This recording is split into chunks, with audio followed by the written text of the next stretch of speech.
Welcome back to Studio F. We're on Fast Times at Willy B. We're reviewing The Accountant 2. Gentlemen, let's broaden our minds. Russell.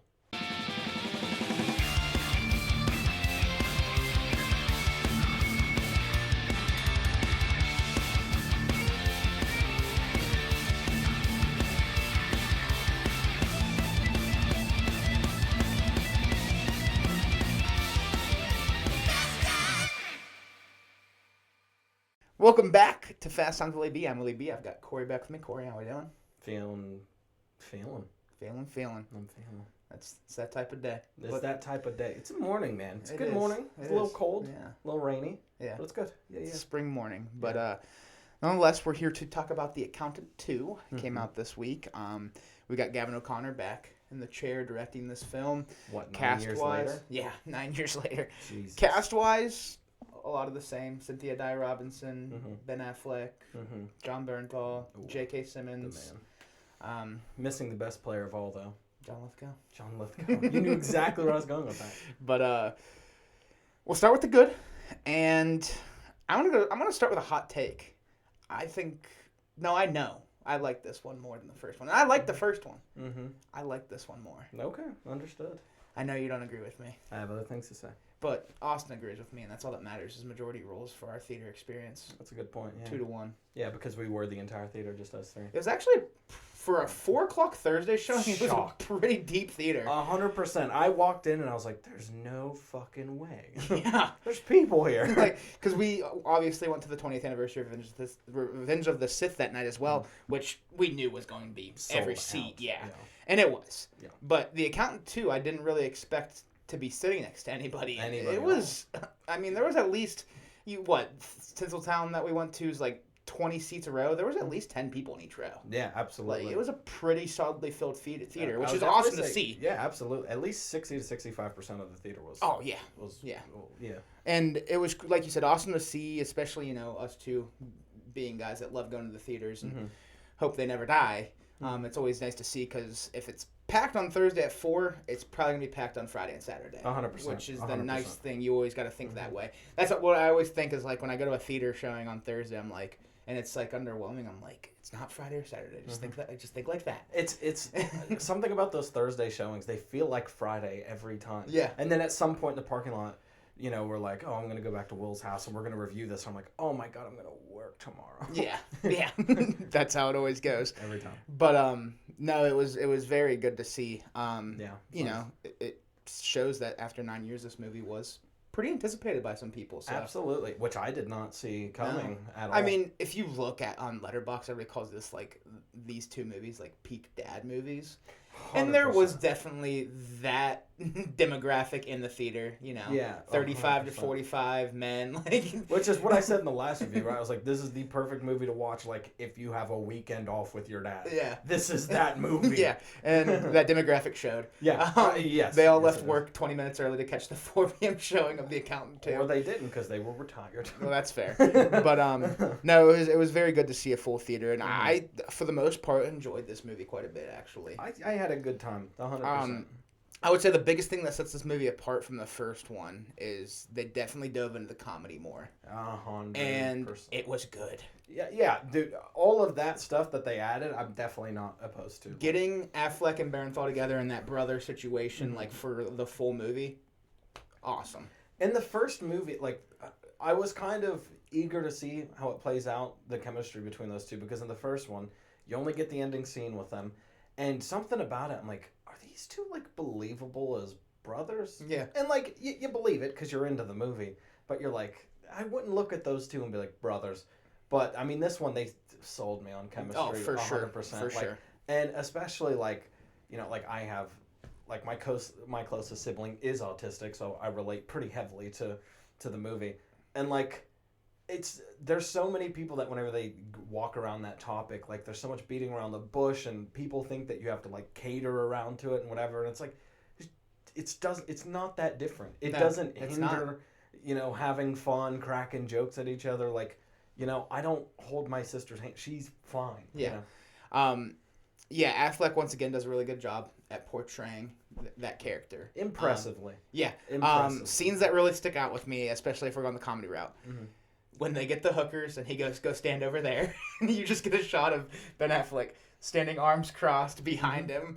Hilarious. The sunscreen scene. I know you love it. I love the sunscreen. He's like, I don't like that. Why are you doing that? I don't like that. I love that. And even before we get Barenthal, I thought it was really funny watching the speed dating scene.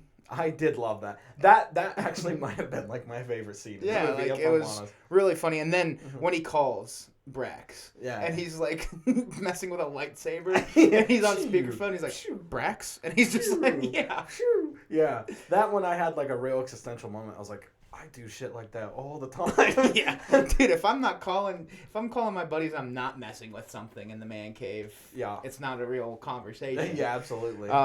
But no, there was a lot of good comedy. And there were some deep moments too. The one where he's like, probably the best conversation in the movie is when he goes, "Do you not miss me because of me, or because of you?" Agreed. And he goes, "I'm just me." Yeah. Like, oh. Agreed. Which is wild because that's the same scene as the sunscreen scene. Yeah. So like it all in one. But yeah, that was a very beautiful. I think Bernthal does like that kind of emotion. You see a lot of it like whenever he plays the Punisher and in The Walking Dead and whatever. He plays a good tough guy, but he's really good at portraying that kind of sadness. Yeah, yeah. Barenthal, another funny thing, after the conversation with the lightsaber, there's a German girl in his hotel room, and she's like scared, and she goes, "Don't hurt me." And he's like, what would give you the notion that I want to hurt you? You suck at conversation. And he keeps walking past her, and there's just like 26 dead bodies. Yeah, which I totally saw come. I also love that they don't specifically show the container, but you could tell that's instant mashed potatoes. Yeah. At least I think, or it's like grits or something. Yeah. But yeah, I love that whole conversation. He's like, geez, what the fuck is wrong with people? Just can't have a conversation anymore? Yeah. Whatever. You could tell it's like she feels like a hostage. Yeah. Yeah. Yeah. But there's a lot of good in this story too. Less accounting, but more action. Yeah. And I also dug that. Yeah. Because, you get these two together, obviously you're going to get more action. But I love how we're kind of like teamed up with the government at first. And then, that whole scene where he shows Harbor Neuroscience go ballistic with their computer technology, which was an awesome scene, by the way. Yeah. Government's out, and then, they go down, and we obviously get our third act. But the story, not perfect by any means, and we'll get into it, but it was fun. Yeah. It was a really fun movie. It was a fun time. And I liked seeing more action. That's what I was really into. Yeah, for sure. And like we were talking about with emotional and action together, like the scene where they save the kids and Bernthal specifically like tells the kids like, it's all right, get out of the pit, whatever. Really good emotional scene there. Good action there. I don't know if you remember. There's a part where Bernthal throws a guy on a pile of bricks and then just like kicks his head. Yeah, dude. That was fucking wild. Yeah. That was dope. That's a really good scene. And another good fight choreographed scene too is when we get Edith, who is now this kick-ass agent. We get Edith versus the agent, Mary Beth Medina. Can't forget that name. Yeah. I just think of Funky Cold Medina, the song. But when they have their fight in her apartment building, when she gets the hit put on her, I thought that was a pretty good choreographed scene as well. I think so too. A lot of good fighting there. Yeah, 100%. And I also think it did a pretty good job of portraying her being like on the back foot, because obviously she's no match for this woman. No. Yeah, I mean... And you got Ben Affleck just going 220 on a fucking crotch rocket through LA. Oh my god, he was absolutely flying. Dude, the overhead shots of those were crazy when they pulled out, and you're like, that dude looks like he's going 450. They actually directed those scenes pretty well. Yeah, that was great. Now, Gavin O'Connor's direction was pretty solid again. I think he's a very solid director. Yeah. I also, like, in that scene, whenever he pulls out the crotch rocket, I remember being like, what? Where is this bike? But I thought about it for a second. In the last movie and in this movie, they show you a little bit, but they never like fully just like give you a shot of it. Yeah. In his armory room, you can catch glimpses of it. He just has a fucking bike in the middle of his airstream. Yeah. Fucking wild. Dude, speaking of you reminded me, I don't know how you reminded me of this scene, but because it doesn't really have anything to do with crotch rocket. The fucking cowboy scene's pretty hilarious too. Good grief. When he watches them dance and memorizes the steps to this line dance at this country bar and goes and gets the girl. You know what that reminded me of? What's that? I swear to, because as soon as he was like, I'm going to go out there and do it, I called exactly what was going to happen. He was going to analyze the dance pattern, and then he was going to end up being fucking great at it, right? Yeah. It reminded me of that scene in Captain America Civil War where Iron Man and Captain America are fighting, and then he's like, analyze his fight pattern. So he's like, let's kick his ass. I was like, God damn it. I loved it. But what I did like about that scene is after they did the dance and the guy like went to rough him up, he was intentionally picking a fight with those guys because he knew Bernthal wanted to fight. So get a freeze frame, man. Yeah, wild. Haven't seen a ridiculous freeze frame like that since like Hulk 2003. Letterboxd is eating that freeze frame up. Like, people love it. It just... I think another part of that scene I loved was Bernthal going like, "That's my brother." Like, that's the moment like you really felt their relationship clicked. Yeah, like, absolutely. Going back to the emotional side of things. 100%. That was the moment. Because he was like, let's go get drunk. And then, like, the first 5 minutes, he's just going, well, this isn't what I had in mind. Yeah. Didn't take you. And he says, like, in your accountant shoes. Yeah. Which those shoes are probably going to get sold out now. Oh, my God. By every dad shoes in America. We'll those are the new dad shoes right there. Yeah, they've probably been sold out. Probably. I do love in that scene, I always love a good cut to, like, the start of a fight. And then you just cut to, like, a few guys getting thrown out of a window. Yeah. Like, old saloon style. Yeah. Always a good time. Never against that. And he got the phone number, man. Yeah, he got the phone number on the hand. And also one of the scenes that I liked is after Bernthal sees, or Brack sees that there's like a hit on Medina, he's like, he just kind of lets it go. Doesn't, whatever, because that's just not his style or whatever.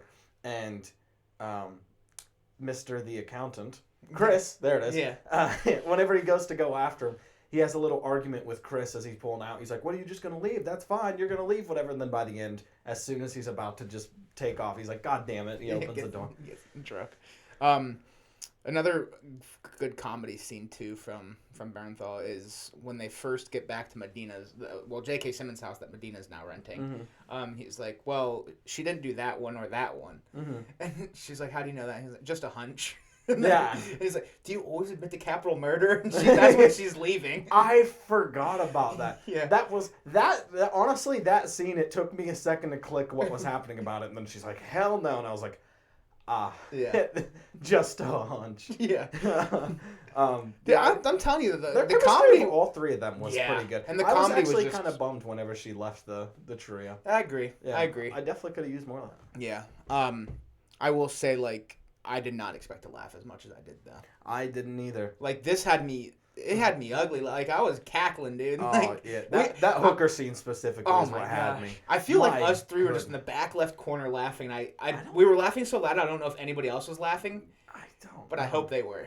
Yeah, I heard some laughs at some moments, but I don't think anybody was laughing as much as we did. Absolutely. I think I'm always that guy. Me, you, and Austin ate this movie up. Yeah, we did. Yeah, it was very funny. I also laughed at the fact that he was like, just tell him we're accountants, and I was like, yeah, he's just standing back there. I'm like, yeah, you look. Dude, like that might be the best John shot in the Bernthal movie. Does not look anything like an accountant. That might be the best shot in the movie. O'Connor knows what he was doing, dude. Just have him standing through the little sliver of the door between Bernthal and the frame. Like, yeah, you just. And I love that was so intentional and so good. I love the parts of Bernthal's like, give her some money, and he's like, right, and he hands her some money. He's like, what the fuck is it? Give her more money. Yeah.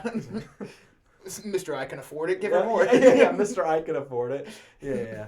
I like that. Good ending too, with the cat and the and them like I reserved a spot for us to go camping or whatever. Yeah, it's very similar ending to the first one in the sense that like he's driving off. It shows the police and their ending. Like it hits all the bases, Medina finally finds her chair. They're going hiking as brothers. The little boy's going to. She looked fucked harbor. Up, by the way. Yeah, she did. Like whenever she like joined back, they're like, "Welcome back to your first day on the whatever." I was like, why is she at work right now? She looks god awful. Yeah. Well, she was looking for her chair, man. That's fair. But I I also do like the part where they're in the back of that guy who's like laundering money through pizza boxes or whatever. Oh yeah. He just breaks the shit out of that dude's arm and whatever.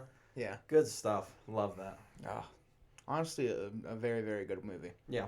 Anything else for you in the good? I mean, in general, scores. I feel like the score wasn't as good as the first one, but still pretty good. Yeah. I mean, just more than anything, it was just a lot of reoccurring themes, so there just wasn't anything new to put out on there.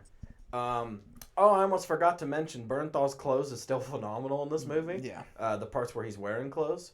that's fair. He spends some time in his undies, and that's cool. We like that too. Yeah, we like an undies. Dude, Bernthael. the scene when he's like pep talking himself in his boxers To like talk to the. to get a dog, Yeah. to get a corgi.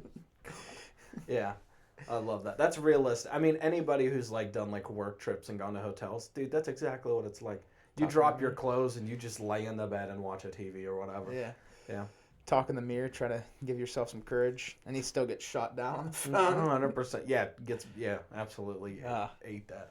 Yeah. No, there was a lot of good, but we can hop over to our meh. Mm-hmm. I'll let you kick this off because I know you probably have a little more here, and what you do have is probably what I'm gonna have as well. I'm gonna start. I don't have anything in the bad. Yeah, I don't have anything in the bad. But No. What do you got in the meh? In the Met, like I said, even though I did like a lot of the calming moments, I think it definitely, the tone of the movie got muddy at times because of that. I don't think it hurt it much for me because of how much I enjoyed it, but I can also see what you're saying. Yeah. You know? Yeah, that's. I mean, more than anything, It was entertaining as hell. really that's what it is. At the very least, it was entertaining for the most part. Yeah. My biggest complaint though probably is the fact that there just wasn't like any accounting. And that's fair. Which I is would probably say the not same something thing, yeah. I like love, but in the first movie I did like the rollout of the financial stuff. There's literally one scene where he does some detective work, and that's literally for the entire movie. That's it. Yeah, when he uses like the statements and that's goes to the pizza shop. I mean, you could argue the speed dating too when he gives them all the tip, and he's like, Yeah, the best thing I of like all that. is you don't have to amend your tax return because of blah blah It's blah. That's true. Says it to every girl, and that's how he loses them. He Just created has his head own algorithm for. Yeah. Yeah, I love how he gets a whole line of girls, by the way, and every time, just the girl's like, "Yeah, I'm gonna go. Have a good one." Well, the first one he shot down because she's like, "Do you believe in love at first sight?" And he goes, "That's ridiculous." That's ridiculous. That's ridiculous. Yeah. But no, I get what you're saying. I definitely could have used more accounting given the title of the film, Mhm. but I still had a lot of fun with this movie for sure. Yeah. I'd probably not the whole story, Mm-hmm. but it does get messy. It's a very convoluted story. Yes, it is. It's kind of all over the place, like with the Edith storyline. But the connections they make are cool. Like obviously Yeah. Edith being the I liked all that. savant now, and the revelation of who she was and where Yeah. like that stuff is cool. but at moments it could be hard to follow. The rollout that was my problem. Is from the start they're kicking off this whole thing, and I was like, why the fuck do we care about this family? Who the fuck are these people? Yeah. I literally had no idea for the first 20 minutes. I'm like, so we're tracking down this person? Because why? And then at the end, he's like, oh, you just think the kids like you and whatever. And maybe I missed it because I'm just an idiot. But I swear I don't remember at any point him being like, this kid's probably autistic. I don't remember that being brought up like at all. Yeah, I don't remember it either, but like I feel like it had to be. It almost had to. I don't think they'd missed that big of a beat, you know. That's what I hope. Yeah. I was just very confused But about why he was so diehard it makes about sense the when you family. figure that out. Yeah, for sure. But no, it is convoluted. It's a lot to break down, but it is a hell of a ride. Yeah, very entertaining for sure. And like the moments where like the kids are like battling to like, I'm gonna hack the lights before you or whatever. I did like all that stuff, but I definitely was like, it kind of took a John Wick turn where the That's first fair. one's pretty tame and it's like there's one big reveal of like, oh shit, she's the the lady he's been talking to, and then like all of a sudden in this one she has like an army of like autistic kids who like are good at computers or whatever the fuck. I was like, I feel like that's gonna be like the divisive thing in this movie. I feel like you either love that or you hate it. yeah, I kind of don't feel. You feel mad, so I guess I'm wrong there. But Yeah. I thought it was pretty cool. It's kind of cool, but it is also like, why? Yeah. Especially whenever she was like capable of doing all that shit by herself in the first movie, and now she has like, and also, where's that fucking room? What's that fucking secret room where they're all doing, Dude, computer science at or whatever the hell? insane. Insane. Yeah, but I did like there were moments where she would call the front desk and be like, "I'm talking to the person. Whether you believe it or not." Yeah. And also like, because that's like a facility where like they constantly have people checking in on you and people have to get tests run and whatever, they have to develop their abilities and whatever. So like, how often are they in that computer room? Like, how often does somebody go to check on the kids? They're like, all the fucking kids are gone. Maybe it's not all of them. In a Maybe she secret has room. her own super team. Maybe. I don't She know. definitely does, because if you look at the other rooms while they're walking through the neuroscience, Harvard neuroscience, you can see there's a bunch of kids there. Yeah. So she definitely has a small team. Mm-hmm. But like, I get what you're saying. Yeah, Like, it's very like, how does that work? I feel like the dad has to know. You'd think. Maybe not. I don't know. Well, actually, I don't know, because in the first one he's like laundering money for and like assassinating people. Maybe he doesn't ask questions because of all the money he donates. Probably, actually. I mean, if That's you're getting those type of paychecks, That's you're probably valid. not asking questions. That is valid. You're probably That is just saying valid. thank you and moving on. I guess. But Wow. I get what you're saying. Wow. Though. Oh, they also recasted that girl, by the way. Did they? I thought they did. I clocked it immediately. I was like, this is not the... And also, the girl that they recasted with, she's like a good bit younger than the girl that they cast in the last one. I thought it was recasted. Yeah. There's like 10, 15 years between them. I didn't think it was a horrible recasting, though, because I didn't... No, I still questioned it. I was like, is that the same girl? I was fine with it. It wasn't even that distracting. I was just like, why wouldn't you cast someone like the same age? Yeah, that's fair. And maybe they are the same age, but God, they do not look like... Yeah. Like, the girl in this one looks 10 years younger than the girl in the last one. And that movie was 10 years ago. Almost. That's fair. Anything else than that? I mean, again, sometimes you get, like, some of the tropey, like, you know, I have autism, so I have superpowers thing, but, like, I'm not even, you know what, I'm going to take it back and not even put it in the mag, because it's just what the movie is. I think this movie owns that. It's just what it's supposed to be. Yeah. So it would be different if it was just a regular movie and you just threw that in, but I mean, this movie's about that. So, yeah. You know, I don't know, I think that's about it. These movies could be a part of, like, the Glass trilogy. Yeah, yes. Yeah. Oh, I would say the pacing was a little slow. Okay. There were times where I was like, I didn't really have it's kind of dragging a little bit, but I mean, it is a 2-hour plus movie, and sometimes that's the biggest thing you run into once you start getting into that 2:30, 3 is the pacing. I'm very much. I mean, you know how I am. I'm a big 90-minute movie guy. Yes. Not to say I don't like I love movies that are 2-3 hours as well. I mean, we watched Revenge of the Sith, which is what 2:15, 2:14. God, that felt.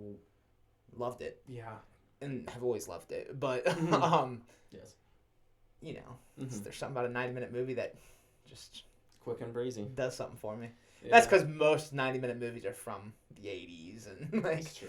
And they're usually fun. Yeah. I like a jam-packed story. Yeah. But only the best ones. Yeah. Yeah.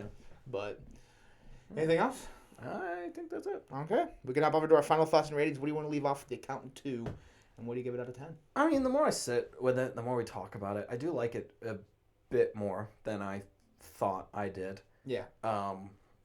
I don't know, and maybe it was the fact that I just wanted to get to Revenge of the Sith. Maybe that's fair. Maybe that's what I was getting to. I was also hungry as hell. You were thinking about the Katana Buffet, man. I was thinking about that katana. But like overall, it's fun. It's messy, but just like I don't know, it's a dad geezer teaser, damn near. So like, just know your expectations. I'm still gonna sit it with a pretty solid 6 out of 10. Okay. Which is better than the average movie. Don't forget that. That's fair. For me, I do agree it's a little messy, but I don't think it's the most mess I've ever seen in a story, especially of this realm. Lisa Frankenstein. Okay. Unnecessary stray. But it's super entertaining. I don't remember the last time I laughed this much at an action movie, let alone any movie. But yeah. Ben Affleck and John Barenthal were awesome. Same with Robinson. I loved the action we get in this one. Could have used a little more of accounting, but like what we get, I'm super stoked with. I'm gonna go 8 out of 10, man. Okay. I thoroughly enjoyed this film. I had a lot of fun with it. I could go for another one. I'll say that. I was just gonna ask you, would you take an Accountant 3 or an Accountant Cubed? Because this one they do the Accountant Squared type of thing with the You're right. Yeah, I could go for Accountant Cubed. Yeah, I'm down. Yeah, it's not very often I'm like give me more. Like, but this is just the type of movie. It's like Terrifier. Like, dude, I'll take 800 of these. Like, yeah, fair enough. You know, fair enough. Give me 8 Ben Affleck and John Barenthal just being brothers, and I'll have fun. 100% for all of it. Yeah. Yeah, you read my mind though. I was literally gonna ask you after I gave my fine. score. Yeah. No, it was a good watch. Honestly, a pleasant surprise on the year because, like we had mentioned when we did the Accountant review, I had just watched the Accountant for the first time for that review, and so like this wasn't really on my radar. I'm like, oh, it's just another action movie. And when I watched the Accountant, I was like, okay, I'm a little more excited for this. And like I'm leaving the theater, and I'm like, man, this might finish like. I know top 20 doesn't sound like a big feat, but when you watch 80 to 100 new releases a year, top 20 is top 20, 20%, yeah. Top 20, 25%. Yeah. So, like, to be in the top quarter of my year, I wouldn't be surprised if this movie's there by the end of the year. Yeah, I mean, I think I have it sitting at, like, 6th out of 28 watches. So, it's in the top 25% right now. I wouldn't be surprised. I don't know if we'll get 14 more movies better than we might, but we'll see. We still have half a year to go. We still have like 2/3 of a year to go. That's true, yeah. That's true. And not to mention, I mean, the biggest chunk of where movies are placed is summer. So. Yeah, so that's what I'm saying. It might be there by the end of the year. We'll see, but it's definitely pretty high on my list for the first third of the year. So, sure, yeah. I had a really good time with it, and give me more. Yeah, Gavin give me O'Connor. more. Accountant cubed. Yeah. That'll do it for the Accountant 2, Kory. Thank you for coming on. That was a solid fist bump. I know. That was like, no bounce back. I think our knuckles just lined up perfectly. Like, I went to your like grooves, you went to my grooves. Like, that was insane. Destiny. That was so fate. I hope the mic picked that up. I'm gonna boost it. Yeah. But thank you as always. Thank you all for watching. If you like what you're watching, check out some other videos. Hit the subscribe button or follow the social links down below. It's all appreciated. And we'll talk to y'all soon. Peace.